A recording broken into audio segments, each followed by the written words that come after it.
اعوذ باللہ من الشیطان الرجیم بسم اللہ الرحمن الرحیم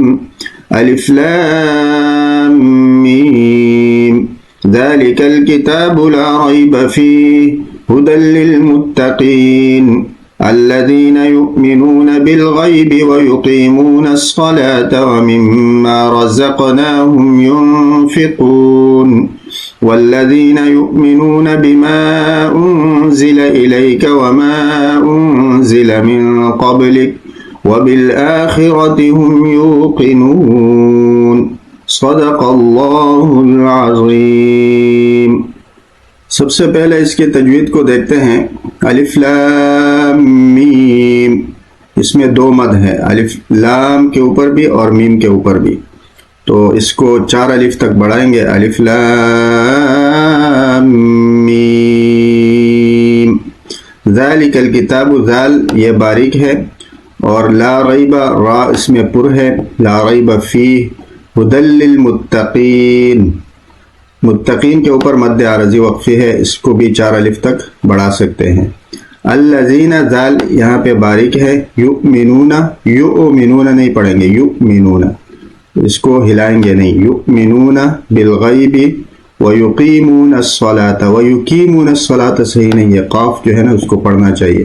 اور صاد جو ہے اس کو صحیح طریقے سے پڑھنا چاہیے، حروف مستعلیہ میں سے ہے تو یہ پر ہوگا تاکہ یہ سین نہ بن جائے یا سا نہ بن جائے۔ ومما، اور میم یہاں پہ مشدد ہے، رزقناہم را جو ہے وہ پر ہے، اور زا اس کو اس طرح پڑھیں گے تاکہ زال نہ بن جائے۔ رزقناہم، قاف میں قلقلہ ہے، جنبش کی آواز آنی چاہیے۔ ینفقون، نون میں غنہ ہے۔ والذین، زال باریک ہے، یؤمنون بما، بما میں مد ہے، اور انزل میں غنہ ہے، زا کو پھر تیز پڑھیں گے۔ وما انزل من قبلک، انزل میں بھی غنہ ہے، اور من قبلک میں بھی غنہ ہے، قبلک با میں قلقلہ ہے دوبارہ، من قبلک۔ وبالآخرۃ، خا کو پر پڑھیں گے اس لیے کہ اس کے اوپر نقطہ ہے، اور را اس کے اوپر زبر ہے، اس کو بھی پر پڑھیں گے۔ وبالآخرۃ هم یوقنون، اس میں بھی مد عارضی وقفی ہے۔ بسم اللہ الرحمن الرحیم، شروع اللہ کے نام سے جو بے حد مہربان اور نہایت رحم والا ہے۔ الف لام میم ذالک الکتاب لا ریب فیہ، اس کتاب میں کچھ شک نہیں ہے، ھدی للمتقین، راہ بتلاتی ہے ڈرنے والوں کو، الذین یؤمنون بالغیب، جو کہ یقین کرتے ہیں بے دیکھی چیزوں کا، ویقیمون الصلاۃ، اور قائم رکھتے ہیں نماز کو، ومما رزقناہم ینفقون، اور جو ہم نے روزی دی ہے اس میں سے خرچ کرتے ہیں، والذین یؤمنون بما انزل الیک، اور وہ لوگ جو ایمان لائے اس پر کہ جو کچھ آپ پر نازل ہوا، وما انزل من قبلک، اور جو کچھ تجھ سے پہلے نازل ہوا، وبالآخرۃ هم یوقنون، اور آخرت کو وہ یقینی جانتے ہیں، اولئک علی ھدی من ربہم، یہ لوگ ہدایت پر ہے اپنے پروردگار کی طرف سے، واولئک هم المفلحون، اور یہی لوگ مراد کو پہنچنے والے ہیں۔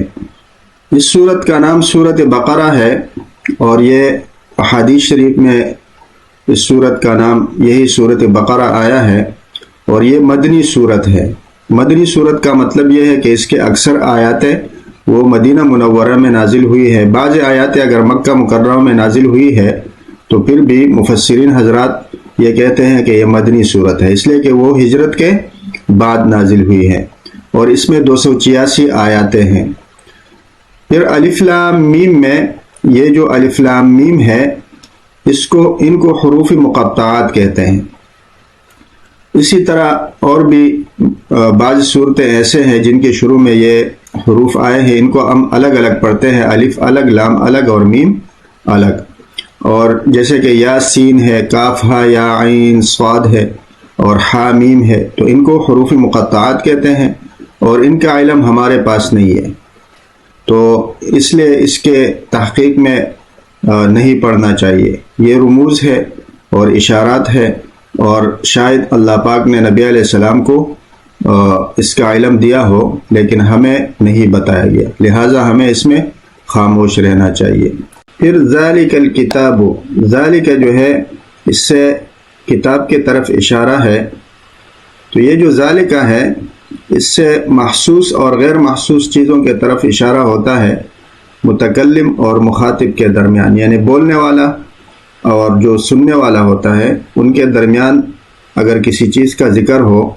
تو اس سے ذالکہ سے اشارہ کر سکتے ہیں، چاہے وہ چیز محسوس ہو، آپ اس کو محسوس کریں یا غیر محسوس ہو۔ لا ریب فیہ، اس کتاب میں کوئی شک نہیں ہے، تو اس کتاب میں کوئی شک نہیں ہے یعنی اس میں شک نہیں ہونا چاہیے، اس لیے کہ اللہ پاک کی کتاب ہے۔ اور دوسری بات یہ ہے کہ اس کتاب میں شک نہیں ہے اس لیے کہ اس کے جو دلائل ہے وہ بہت زیادہ مضبوط ہے، لیکن جو اس میں شک کرے گا تو اس کا مطلب یہ ہوا کہ مضبوط دلائل جب ہوں گے اور کوئی اس میں شک کرتا ہے تو وہ خود بیوقوف سمجھا جائے گا۔ ہدی للمتقین، کہ یہ ہدایت ہے متقین کے لیے۔ ہدایت کی جو قسمیں ہیں وہ میں نے سورۃ فاتحہ میں بیان کی تھی، اور یہاں ہدایت سے مراد خاص ہدایت ہے کہ متقین کے لیے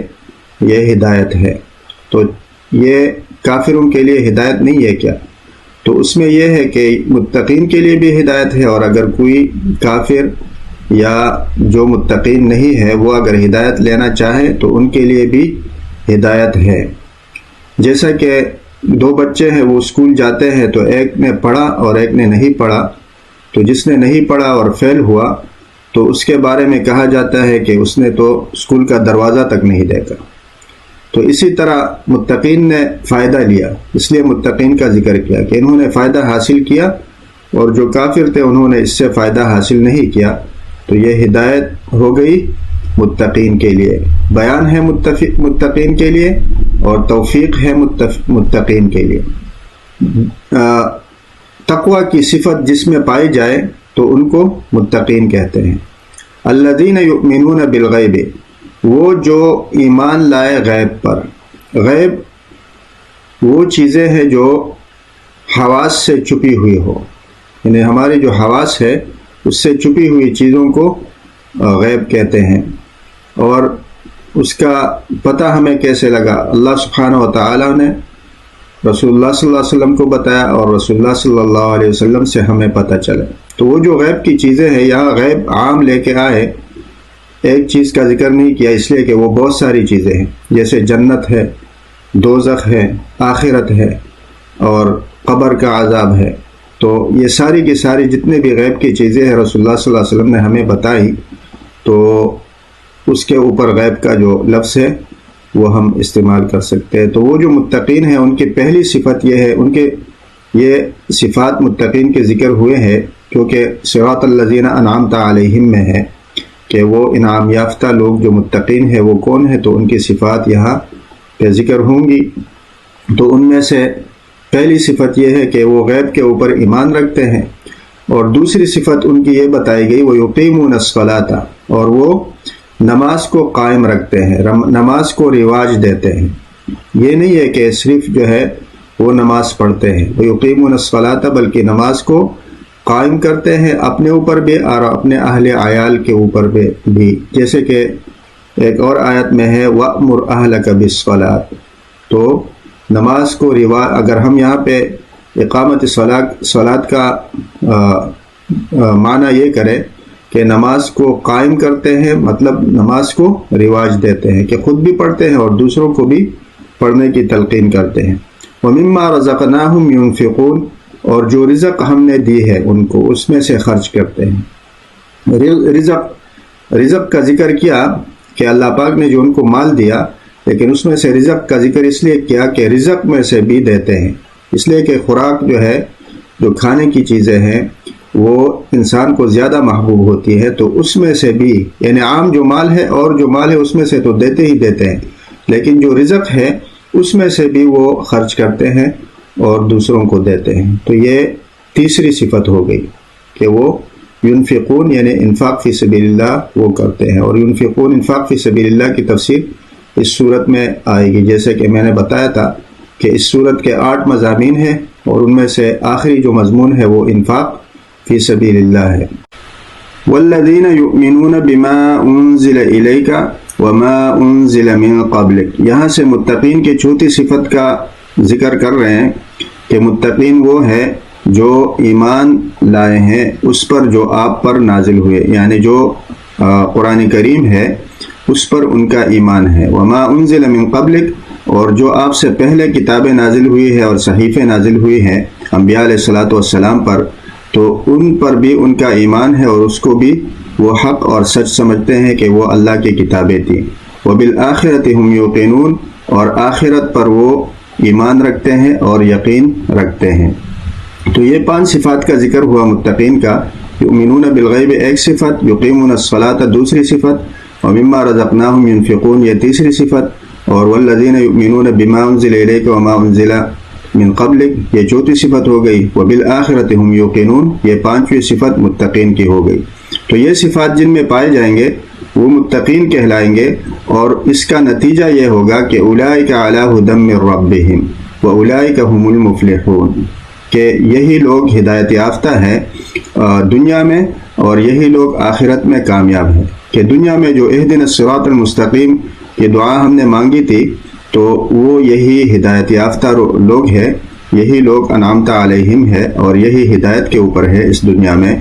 اور ان کو ہمیں فالو کرنا چاہیے اور یہ صفات اپنے آپ میں اپنے اندر لانے چاہیے۔ وَأُولَئِكَ هُمُ الْمُفْلِحُونَ، اور یہی لوگ آخرت میں کامیاب ہوں گے۔ تو یہ جو 4 آیتیں ہیں، اور اس کے علاوہ آیات الکرسی کی 3 آیاتیں اور 3 آیاتیں سورۃ بقرہ کی جو آخری 3 آیاتیں ہیں، للہ ما فی السماوات، وہاں سے جو آخری 3 آیاتیں ہیں، ان آیات کے بارے میں یہ 4 یہ اور آیات الکرسی کی 3 آیاتیں اور 3 آیاتیں سورۃ بقرہ کے آخر والی، یہ ٹوٹل 10 آیتیں ہو گئی۔ ان کے بارے میں عبداللہ بن مسعود رضی اللہ تعالیٰ عنہ فرماتے ہیں کہ جو بھی یہ 10 آیتیں رات کو پڑھے گا تو اس کے گھر میں کوئی آفت یا کوئی پریشانی نہیں آئے گی، اور جنات اور شیطان اس گھر میں داخل نہیں ہوں گے۔ اور اگر یہ 10 آیتیں کسی مجنون پر پڑھ لیا جائے تو مجنون کو افاقہ ہوگا، یعنی وہ بھی اللہ پاک اس کی جو حالت ہے اللہ پاک اس کو بہتر فرمائیں گے۔ تو یہ ان آیات کا اپنے روزانہ کے جو معمولات ہیں ان میں ان آیات کو شامل کرنا چاہیے۔ اللہ پاک ہمیں اس پر عمل کرنے کی توفیق عطا فرمائے، اور جو متقین کی یہ صفات ہے اللہ پاک ہمارے اندر ان صفات کو لے کے آئے۔ وآخر دعوانا ان الحمد للہ رب العالمین۔